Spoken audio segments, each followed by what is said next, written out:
but after taking a closer look at it, you might find it unbelievable. The woodpecker is a very special little bird. The beak of a woodpecker is like industrial strength. It is stronger than other birds' beaks. He has special feet. Most birds have 3 toes out the front, 1 toe out the back. Woodpecker has 2 toes out the front, 2 toes out the back, and that's so he can climb around on a tree trunk, a vertical tree trunk, right side up, upside down, sideways. He can crawl any way he wants to. He has special tail feathers. His tail feathers are different than other birds' tail feathers. They're more resilient, they're spongy, and they're very strong and tough because he tripods himself with his 2 feet and his tail feathers so that he grabs a hold of that tree, fans out his tail feathers, and then bangs his head into the tree. Now, you would think that a woodpecker would go home every night and say to Mrs. Woodpecker, "Oh, I got this headache. I was banging my head on a tree all day." But he doesn't. Why? Well, because God made him with special equipment. For instance, between his beak and his skull, there's a piece of cartilage. It acts as a shock absorber. His skull is the thickest bone per body weight of any creature. As a matter of fact, brain surgeons study the brains of woodpeckers, how they're hooked in there and everything, to help them with like trauma people in accidents, that they need to put their brains back in there. And so they study woodpeckers. The woodpecker, with his strong skull and his shock absorber and his strong beak and his tail feathers and his feet, he's all ready to go except for one thing. Once he drills his hole, he's got to get that bug out of the tree because that's lunch. All right, well, how's he going to do that? Well, most birds, their tongue goes right to the tip of the beak. A woodpecker's tongue goes as much as 10 inches out of his beak. Now, why? Well, because he's going to drill the hole, find the bug tunnel down in the tree, stick his tongue down in the tunnel, and drag the bug out. Now, you would have to say, could I stick my tongue down a hole in a tree and drag a bug out? Of course not. Well, how does the woodpecker do that? Well, God made the woodpecker with little barbs on the tip of his tongue. And he will literally stab that bug larva down in there because it doesn't want to come out. But in case that's not enough, he has a little glue factory in his tongue that manufactures exactly, precisely the right glue to stick to the bug, but it doesn't stick to his beak. And so he pulls that bug into his mouth. Now we have a problem, if evolution is true. Let's say over hundreds of thousands of years, this woodpecker got all this equipment. And then he glues his tongue to a bug and he swallows the bug. What just happened to his tongue? He just swallowed his tongue. You know, he dies, he just strangled himself, okay? But he doesn't. Why? Well, because as he brings the bug into his mouth, he has another little factory that manufactures the solvent to dissolve the glue. So he dissolves the glue, loosens up the bug, swallows the bug. God made him that way. Woodpeckers, when they peck, they open their eyes between each peck. And they aim their beak, they focus, they aim their beak, they close their eyes, and then they hit the tree. So you hear a woodpecker out there, he's going, drr, drr. Every time you hear that, drr, in between each peck, he opens his eyes, focuses, aims his beak, hits the tree. Why? Well, they used to think it was just to keep the wood chips out. But now the scientists have measured the force of the impact of the woodpecker's head against the tree, and the force is so great that if he did not close his eyes, he would pop his eyeballs out. So I would say, have you ever seen a blind woodpecker? No, they never miss. They never miss. Okay? Now, one special woodpecker, the European green woodpecker. I think he's unique in all the animal kingdom. I don't know for sure, but I think he might be. His tongue is different than any other tongue, as far as I know. Our tongue starts in the back of our throat, comes up and out the front. His tongue starts in the back of his throat, goes down the throat, comes out the back of his neck, up over the top of his head. It's under the skin. Comes out a little hole between his eyes, goes in one of his nostrils, and then comes out of his beak. And you would have to say, now how does that evolve? I've asked evolutionists that question. I've said, now you tell me, how and where did that tongue come from? They don't have a clue. They can't tell me. I'm saying, well, you're telling me that this bird evolved from some other creature, but there's no other creature that we know of with a tongue like that. How did that happen? They don't have any idea.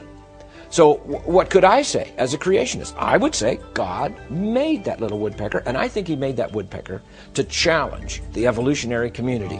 Because as they study that little bird, they know there is no way this little thing could evolve. But it goes right back to that Romans 1 passage, that as men study the creation, it says they study what God has made. Because they are unrighteous, they will suppress evidence. They will hold back evidence. And I think that's exactly what happened. I think there are very bright people who study science and do a good job of it. But all of a sudden they get to a point where they have to decide, did this thing happen over long periods of time somehow? Or, boy, it sure looks like it could have happened just bang, just like it is. And then if they discover, hey, I have no way of describing this thing in terms of evolutionary science, they're faced with the other option, which is maybe a designer and a creator, and they say, I don't want to go that way, okay? So they suppress that evidence. And so many of the things that I studied, we had to search just to find information on them because they are not in the textbooks. They just don't put them in because they have no way to explain it. And so they just ignore it. Interesting. Another bird that got Dr. Martin's attention lives down under, mate, in Australia. There's a little bird in Australia.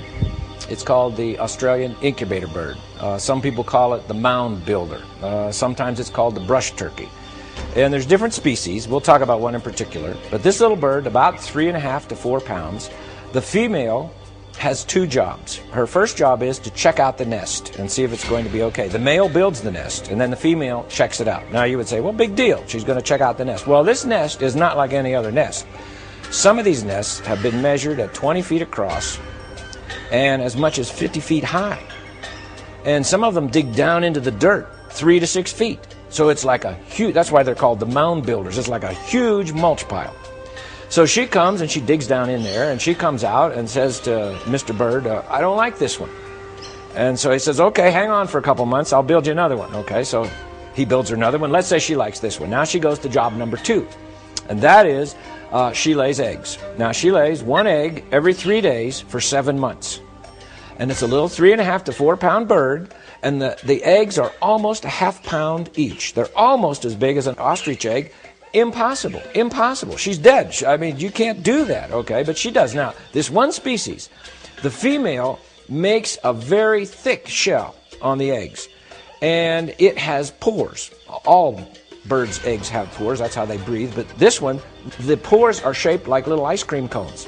And the tip of the ice cream cone is in toward the inside of the shell.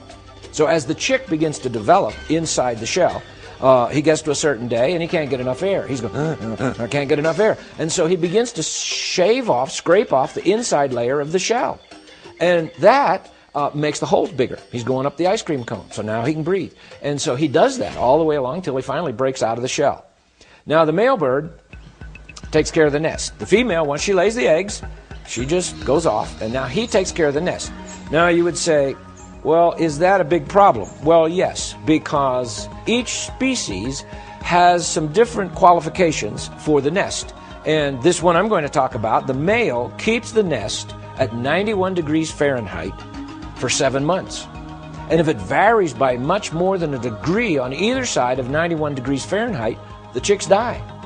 So Daddy Bird is out there every day. He digs down into the nest and he checks the temperature. And the scientists aren't even exactly sure how he does the temperature. But he checks the temperature. Oh, it's 92 degrees. It's too hot. I got to do something. So he runs back up, and sometimes he'll throw sand on top to try and reflect more sunlight. Or he has various things he'll do.